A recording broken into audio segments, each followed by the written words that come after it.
basically right now we're on All Bay Music. Right now we're sitting here with one of Empire's lead guys, Clayton Williams. Clayton. Let's get that straight. Clayton William, no S. No S. Where's the S from? I saw that. No S. Y'all be putting the S on there. No, me. Just Clayton Williams. Let's get that straight. Oh, Let's get William. that straight. Clayton. Yeah, nobody be fucking up that at no more. S. It's no S. See, you guys write my name wrong, but tag me correctly. Oh, that might have been. Look at the tag. That might have. Okay. Right? There's no S on the tag. I'll be honest. Yeah, it's like saying Jackson's, even though I'm a Jackson. Yeah, it's a very. I think it's thing, me. so I think it was me. Thank you. My bad. I never get offended. Yeah. So it don't matter. So. But get it right. Talk to us. Talk to us, man. So, where's your upbringing? You're from the Bay Area. Man, I'm born and raised in San Jose, California. You know, so shout out to the 408, Shark Tank. Like, you know, my dad was a faithful Niners fan and a Giants season ticket holder at Candlestick when I was a kid. So I used to go to Giants games up here in San Francisco. I go to Niners games. I got into the Warriors, of course, you know, from like the Mullen and Hardaway days, Facts. you know, all the way to, of course, our Steph and our Klay Thompsons. I even fuck with the Raiders a little bit, but I'm glad they moved out to Vegas. Me too. Me too. They weren't selling out. Let's face it. They ain't getting the love. They ain't getting the love in the Bay, man. I mean, they definitely got their base, but I don't know. I think the taste that I've gotten is so Bay influenced, right? You know, and I think there's multiple kind of tastes you can get from growing up here. Facts. But being from San Jose, like, it definitely set the tone for my upbringing, and you know, shit. When I was a kid, like, freestyle music was hella big in San Jose, you know. Obviously, hyphy was monstrous. But then I hated metal music, but then when I heard Metallica with the San Francisco Symphony, oh my gosh, that changed my life. You know, so we have just like, you know, then you got Green Day and Train, and you know, and then of course all like the, you know, our E40 shorts and hammers and. A lot of influence. Yeah, you know, and I'm all of that, Santana, like all of that shit. Like, I'm a Bay kid, like through and through. You know? And I love it. Like, I wouldn't change it for the world. You know. What would you say for you? Like, obviously being raised in the Bay Area, you've seen a bunch of different genres, do a lot of different things. For you, in the start of your music career, what would you say was your most impactful start? The hyphy movement. Yeah. Well, Tupac changed my life. Okay. When I think I was like a freshman in college when I heard All Eyes on, I mean not college, freshman in high school when I heard All Eyes on Me. And then, but when I was like 18, 19, 20, hyphy was happening.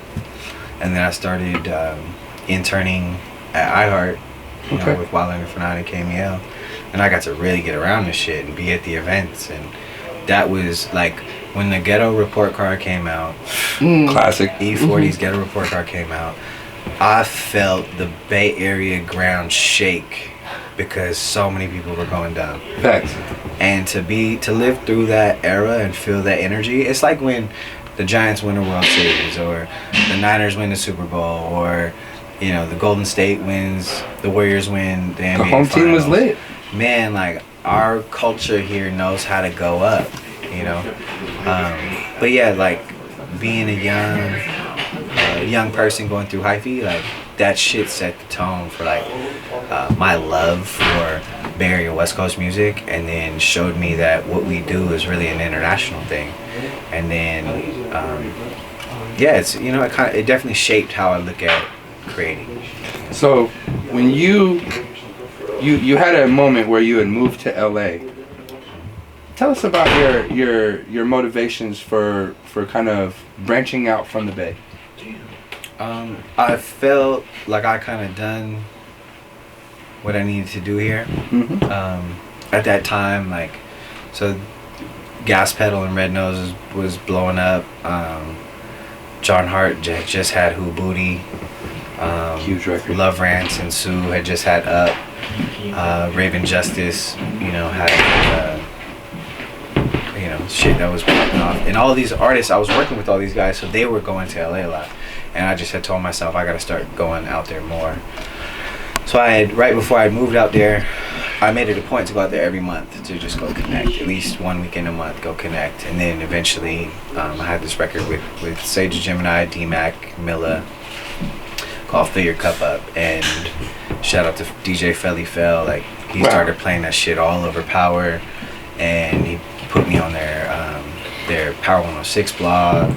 And it was a combination of like me producing for these artists, and then me doing like remixes, and I was doing like a lot of Twerk Moonbaton like remixes and shit. Right. That DJ Snake and Diplo and Little John and Mustard were playing in their festival sets.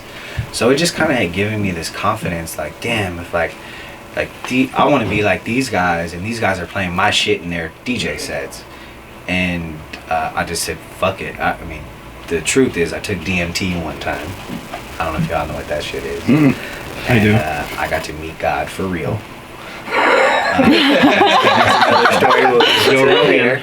That's part 2. Coming soon. Coming Yeah, soon. that's a whole nother topic of conversation. But that again, like, if you can align your spiritual purpose with your human purpose, that's when I feel like you feel alignment. So it was a good acid trip, in short. I didn't do acid till a lot later, so we'll get into that. But this surpassed that acid vibe. If you don't know about DMT, look that shit up. Okay.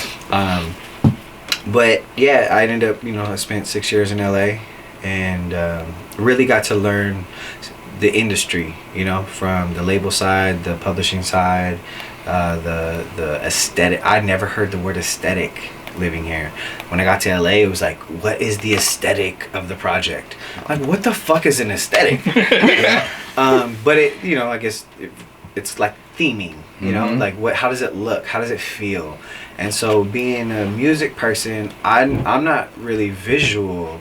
I'm not the visual creative concept person.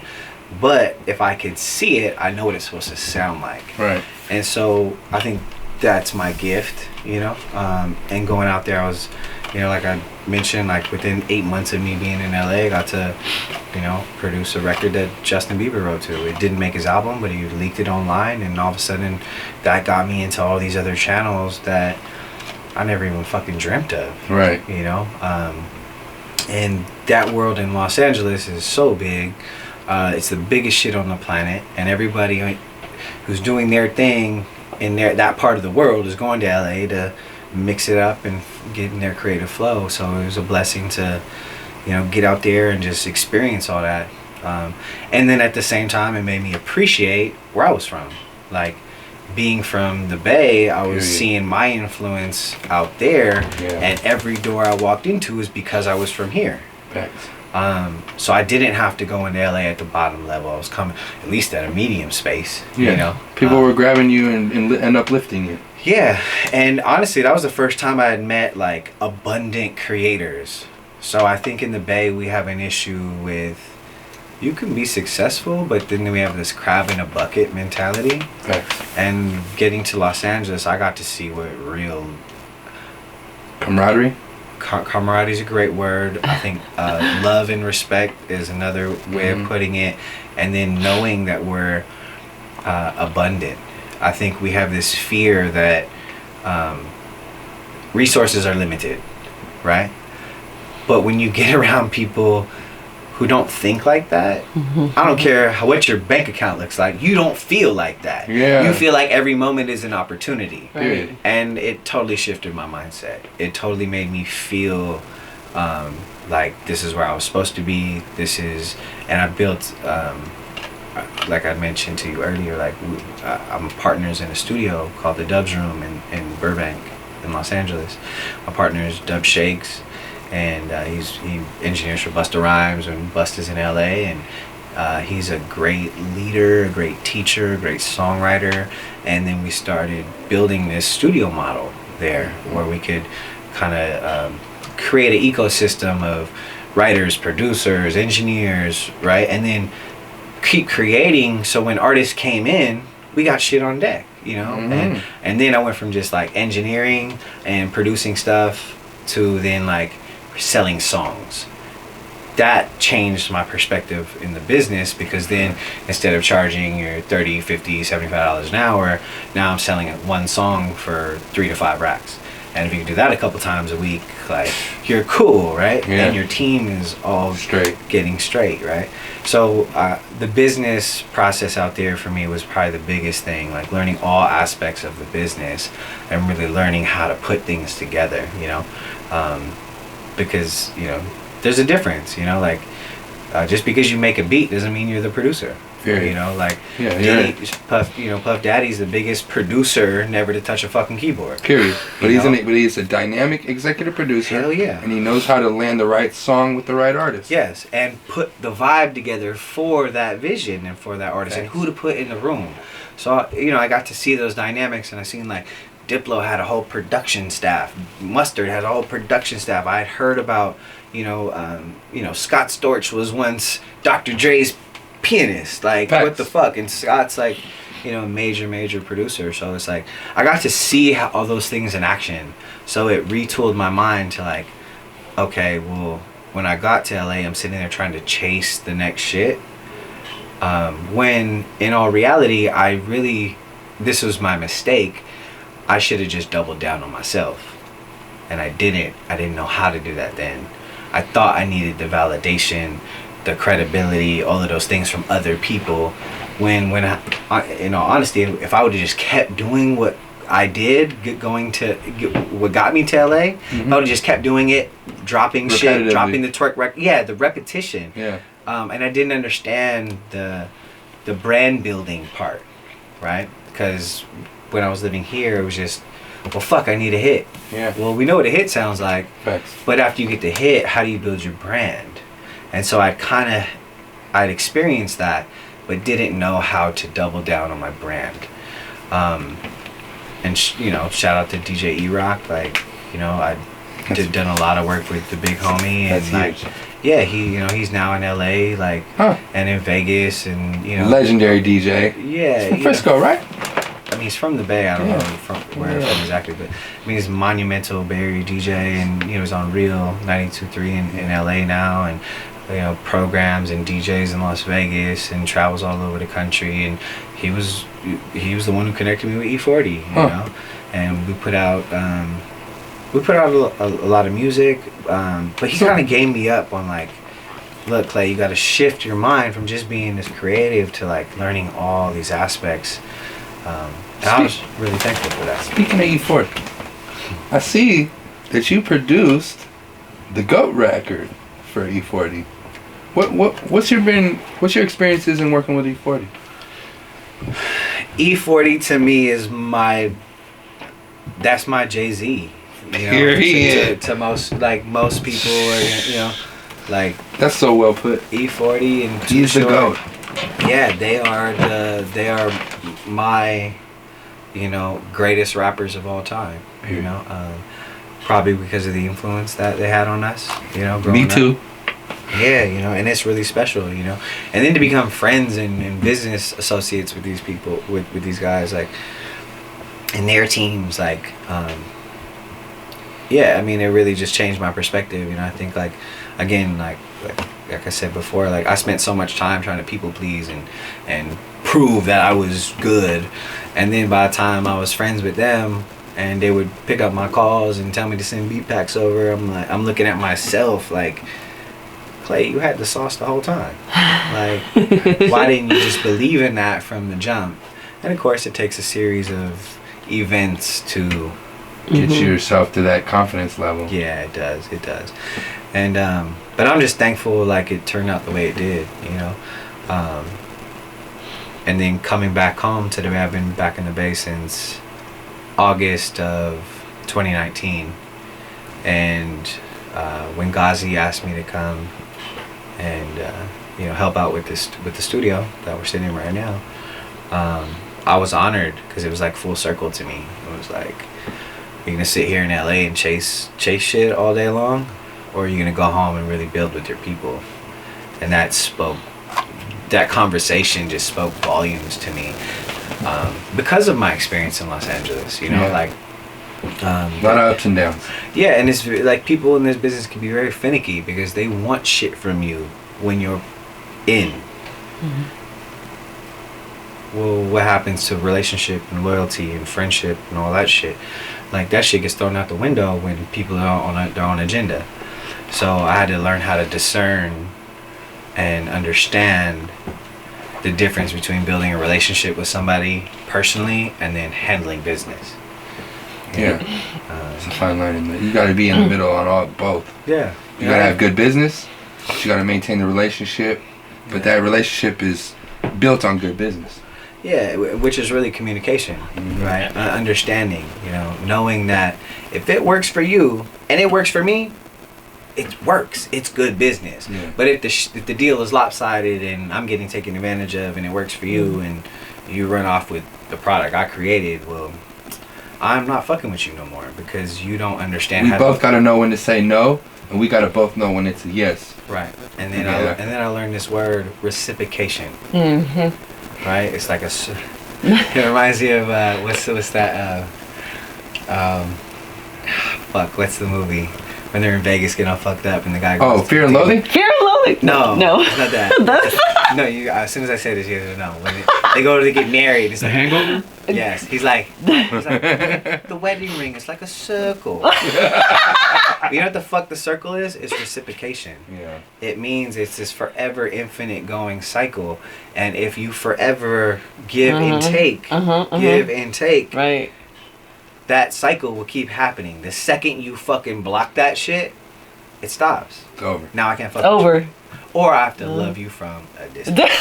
That's the best way to put it. I fucking love That's that. the most respectful way to put it. Yeah. I That's still true. love you. I fuck with you. But I have to, my energy You have to protect it. Yeah, became the most important thing to me. Right.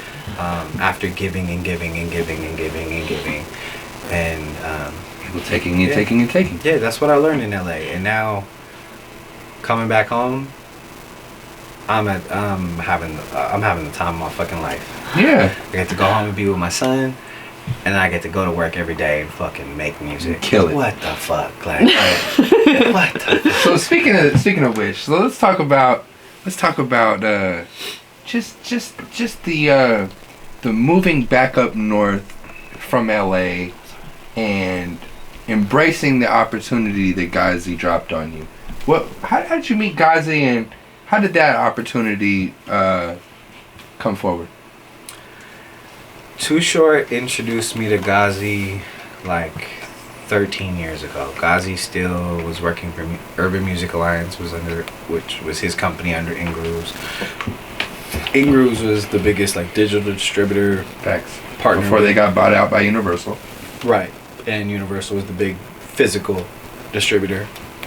And Urban Music Alliance was Ghazi's sub-label under Ingrooves, where he soaked up all the hip-hop community because Ingrooves didn't care about it at the time. They were EDM, pop, rock music. Like, the urban space wasn't important to them.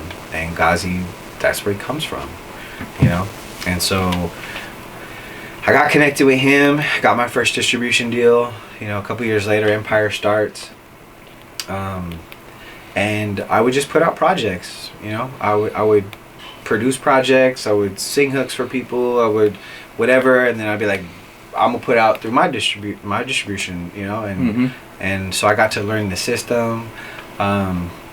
Not in the beginning. Like, in the beginning, I was trying to figure it out still. But then a couple years in, all of a sudden, I started to have successes. Right. Regional successes, West Coast successes, right. Other territory successes. Right. Like, it's completely out of the West Coast. Yeah, I mean, you'd be surprised. Like Germany and Russia, and they love West Coast music. Facts. And then Australia. Yeah, and you'd be surprised. Like, there's other spaces and pockets throughout the world where they just vibe to certain things, and so I started to try to diversify my portfolio.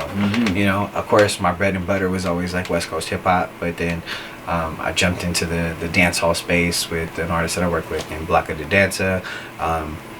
This girl Abrina, who we have signed here, is like a Latin R&B, like type of artist. So we were going from the Spanish space to the West Coast hip hop R&B space with her. You know, just trying different things, because for me, like, I just wanted to feed my soul with all these different flavors that I have grown up with. Gotcha. And Ghazi always just supported it. And when I had a record that would build, he would call me and be like, yo, this shit, what's going on? Like, what's the scenario with this? Like, cool, I'm gonna help you with this. You know, boom. And then, I mean, long story short, like, I got my first record to hit Billboard with him, you know. I put this song together with John Hart and Too Short, and it was called Whistle. And we had sampled Joel Santana's. Yeah. We didn't know how the fuck we were gonna clear it. We had to sit on the record for like a year, testing it in the clubs and shit, and it was working. It was hella working. And Short came in on the verse. What's my favorite word, bitch? And where I'm like, when we went to Short's studio to go record that, and he did that, me and John looked at each other like, what the fuck? Like, he literally just alley-ooped us. It just felt right? Yeah, and so we knew we were sitting on something special, but it was all about the timing. And then like Taste had come out. So we knew the timing was there. The shift, everything was like EDM, fucking dancehall, like worldly shit at the time, and then it shifted. It was coming back toward West Coast stuff. So we ended up putting out the record. I think in like 4 weeks we had like 18 markets across half the country, playing it in the clubs, radio mix show. It was streaming well. And then Brian Sampson had called me with this lady named Paula Tuggy on the phone, and Paula is like one of Empire's like big dogs when it comes to like record promotion. And Brian Sampson is like my brother that I look up to, because all the Bay records that we know of, he broke them. Like when it comes to like working the records. And once I got that phone call, I've been learning about Paula for years, like, because she comes from Universal and has like crazy background, like just being like that lady, you know. And to get her reputation supersedes herself. Yeah. And like Kiss FM played the song, and they call me and they're like, how the fuck did you get Kiss FM to play a Ratchet Bay Area song? And I'm like, cultural influencers, that's how. Right? Because their DJs fucked with me, you know? And I was friends with them from like the other shit that I was doing, the EDM shit, the other genres of music stuff I was playing in, but this was always my bread and butter. Like West Coast music was just where I come from. So I gave them the short version of the story. I didn't tell them exactly how it happened, but I just kind of hyped it up. They took it over. Ghazi ended up, you know, investing in the record, and that was my first song to hit Billboard. Damn. You know, top of 2019. You know, hit number 33 on the rhythmic charts on Billboard, and I think it showed, I'm hoping it showed him, but it for sure showed me that I had come to this point where you been good enough and you didn't have the sauce for a long time. Yeah, and then I realized I had some relationships where I could really pick up the phone and work the song across the entire West Coast, and that only happened because of all the work I put here in the Bay and the reputation I built. And I hella fuck with like the DJ community, and I DJ myself, you know, and so like just respecting that part of the culture, part of the music culture, and rallying that side of the business, like, became my thing, you know. You mentioned something, and I have to I don't want to interrupt our interview, but I do want to talk about timing. Very important. It's so important, timing. Like, there's a lot of artists out there that don't understand this concept of timing. To you, what is the importance of timing when releasing a certain type of record? Can you explain at least your visual of that? Yeah, I mean, this conversation is more of a philosophical, psychological, sociological conversation. Yeah. I took all of those classes in college, like just the intros. You know? Yeah. But it gave me enough insight to like, oh, cool, psychology is the play of the mind, like the understanding of what is going on. So if I'm looking at the internet and I see everybody posting a certain thing, but they're normally, this person is onto this, or this person is onto this. Yeah. But now you see that it becomes a commercial thing, I guess, or like a hyphy. widespread thing, right? You see that the momentum builds in that genre or that sound or that space. So and then sociology is like the ecosystems within those communities. So like the Bay Area has its own kind of sociological structure, and Houston, Texas is completely different. Facts. LA is similar to the Bay, but then more open because it's a pop market. Yep. So it's gonna inherit the biggest shit in the world, Yeah. plus have our West Coast. The feel. commercial side of it, basically. Yeah, and I mean, I would like to even stretch and call it collective consciousness, okay? Because I think like, yeah, I'm getting kind of metaphysical, but this is really how shit works. Like energy and frequency, like that's all music is, right? So when people are on the same hype, the same wavelength, they're feeling the same thing. If I like something, I've come to learn there's got to be a million people who like the same shit. But now if I like it, you like it, she likes it, he likes it, now there's probably 500,000 or 1 billion people that like that So shit. the timing for those amount of people to feel that one frequency Bingo. is there. Thank you. Hey, that was so important. Hey. Yeah, so that's timing in a metaphysical kind of explanation and understanding. And it's very important to pay attention to, and you could feel it. Obviously, we're going through COVID right now, so you can't go to the clubs, but you could still go online and see how people react to things, see what people like, and you can kind of take your own poll, and see and feel the energy of where your community is at. So to me, it now became not so much about, okay, what does everybody want to hear? I don't care about everybody anymore. Well, let me rephrase that. I care about people, but I don't care about pleasing everybody anymore. I just want to, okay, cool, if I'm making a project, it's for this. It's for these type of people. Yeah. And now I know that. And so, but when you know that and you can kind of focus down the timing along with the niche market that you're targeting, and then understanding the process and building into that niche market first before you go too wide. Because nothing just goes wide out the gate. It starts in a niche, builds, then spreads. And so being from the Bay, I got to learn that. We saw how we were around when hyphy built. Yeah. And it was a niche, and then it spread from the Bay to LA. And it blew up a bunch of artists from actually having good records that had timing. Yeah, timing. I think Turf Talk was one of those products. I think Mr. Mr. Fab yeah. was definitely one of those products. And then, what was the other one? The Federation. Facts. Yeah, Facts. I mean, Rick Rock. All. But then, and Tracks a Million. Yeah. And Too Short. But E40's Ghetto Report Card was the Holy Grail. Yeah, was the explosion to that, right? Because now you had T-Pain on there with You and That Booty. You had, fuck. That White Girl record. Yes, but let's now get deeper than that. Let's look at how these timing things happen. Little John produced fucking You and That and Tell Me When to Go, and he also produced fucking Blow the Whistle for Little John. That's huge. For Too Short. So now you have one of the biggest producers from Atlanta on that frequency. Yes, and so now you're cross collaborating. So true. Cultures, and you're taking the mindsets of these great artists, and that's what the people are feeling.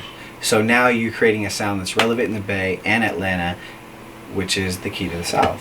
So it's like that shit. I just watched it. We grew up to it. So, but studying it and being a part of it allowed me to understand what timing really meant, and how it meant in a psychological manner and in a sociological manner. And bruh, like I'm a fucking philanthropist. I'm a sociologist. I'm a psychiatrist. Yeah. When I'm in the studio, we gotta study this stuff if we're gonna be successful. Yeah. That's a fact. When you gotta put the artist into that mindset, like I don't. I could sit here and make beats all day, but that don't do it for me. What does it for me is I know who my artist is, who I'm going to work with, and I could customize stuff for them because I know what their movie looks like already. Yeah. I see the script. You did the study. Yeah, and if I can see what your film looks like, I know how to create the soundtrack. So that's timing. Timing. And that shit is not easy to see, but it's something you can feel for sure. Thanks. So one of the questions I thought, like, cause I was like, I'm about to interview one of the next big producers coming out the Bay Area, and arguably already one of the top 5, like, hardest working artists and producers out the Bay.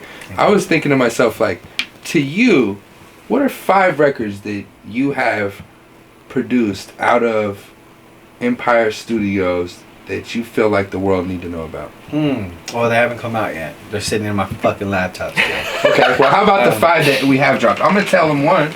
I mean, we do got that Sticky record. Oh, okay, Miss got Shata. We got Shada. Shata's my girl. There you go. No, she's really dope. You know?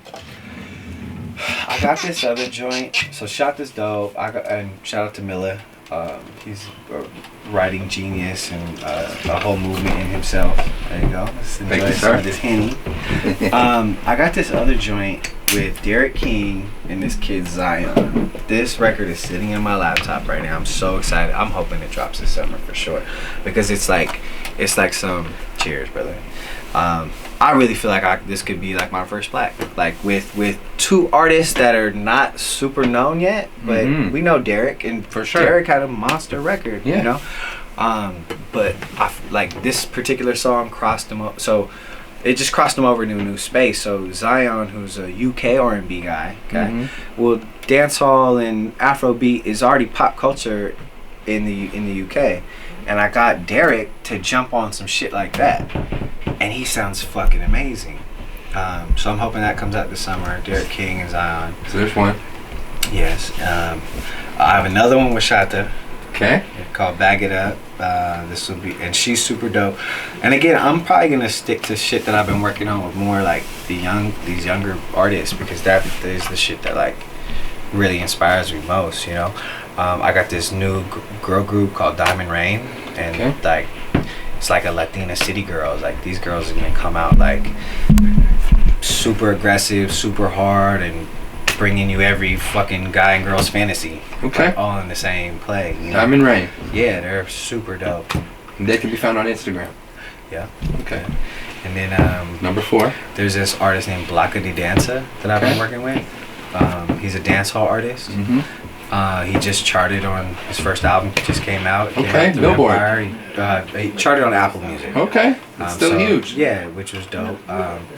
And you know, shout out to him, because I feel like with him we can kind of cross over multi-genre. But he could be a multi-genre artist, just because of what he's doing.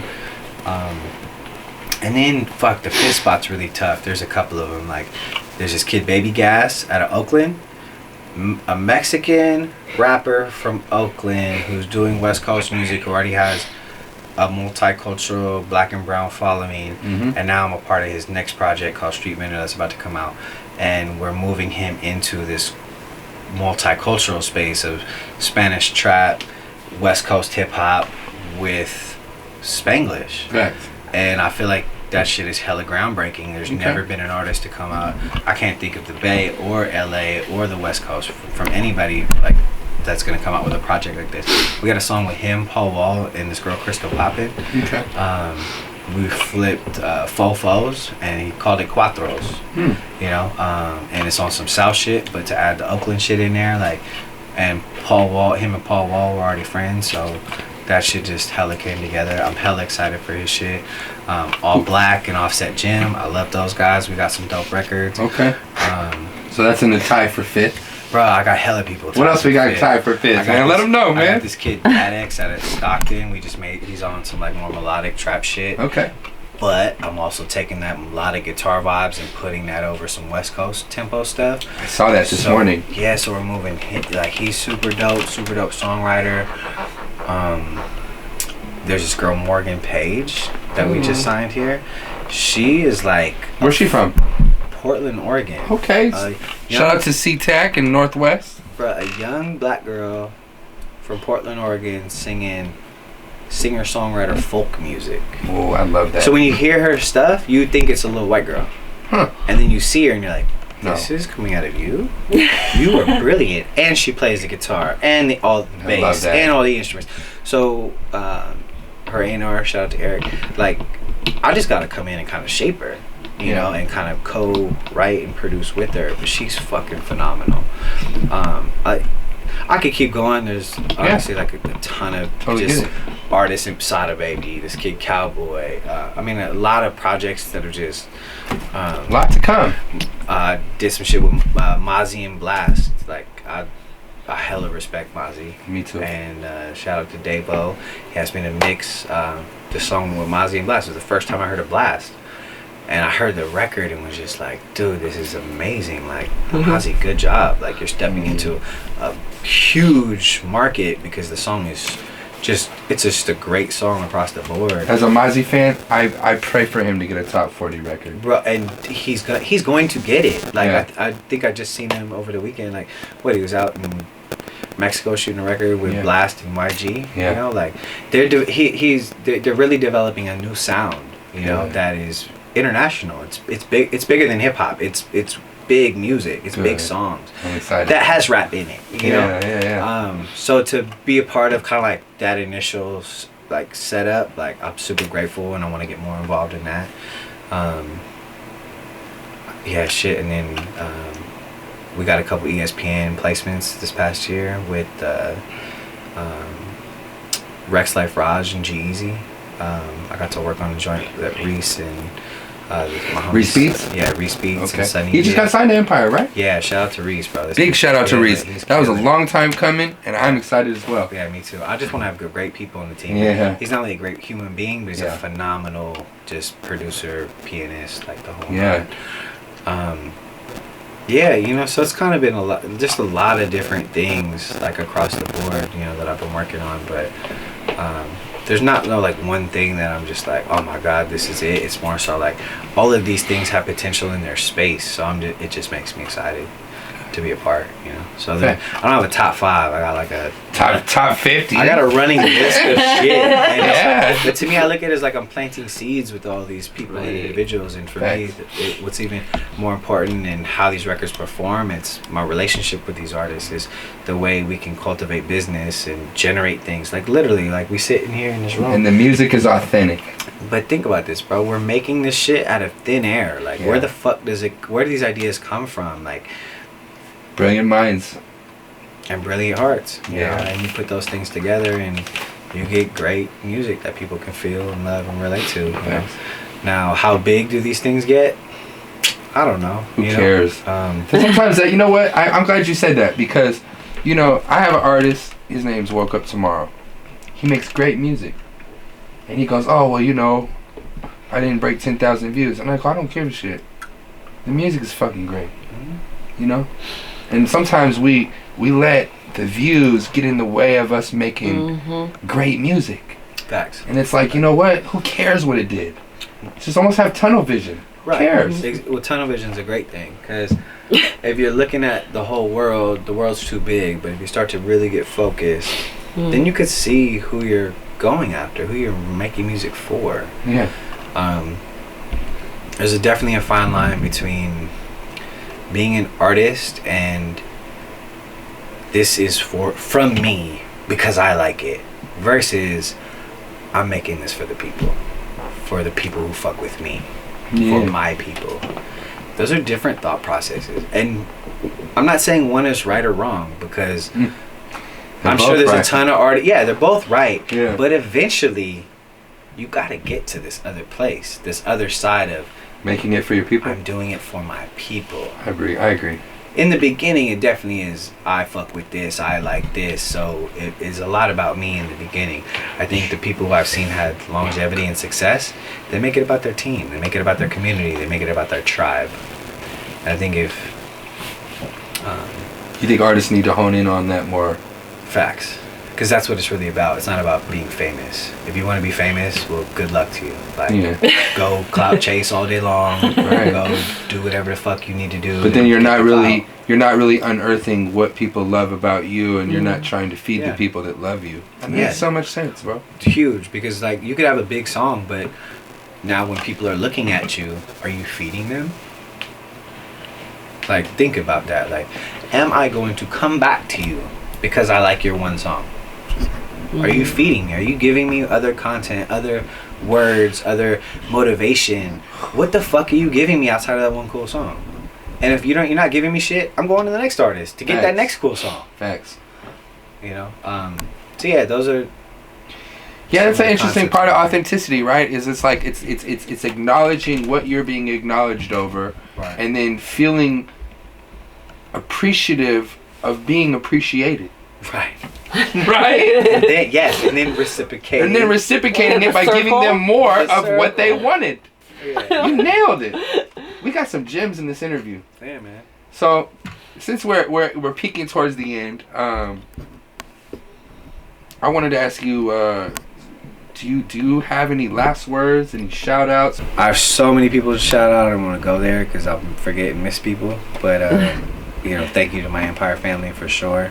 I got a lot of there's differences between like knowing people and then like having real relationships, and so if you're my friend, if you fuck with me, you know who you are, and I'll just leave it at that, because I've been super blessed like in my lifetime. I've had some amazing mentors, and I've also learned how to give that back, and without that reciprocation process, you don't keep getting more. No, you don't. You have to give to get, and so I'll keep it short at that. What's good? I'm Clayton William. Welcome to Empire Studios, and we're in the house with All Bay Music Magazine. Yay! Yay!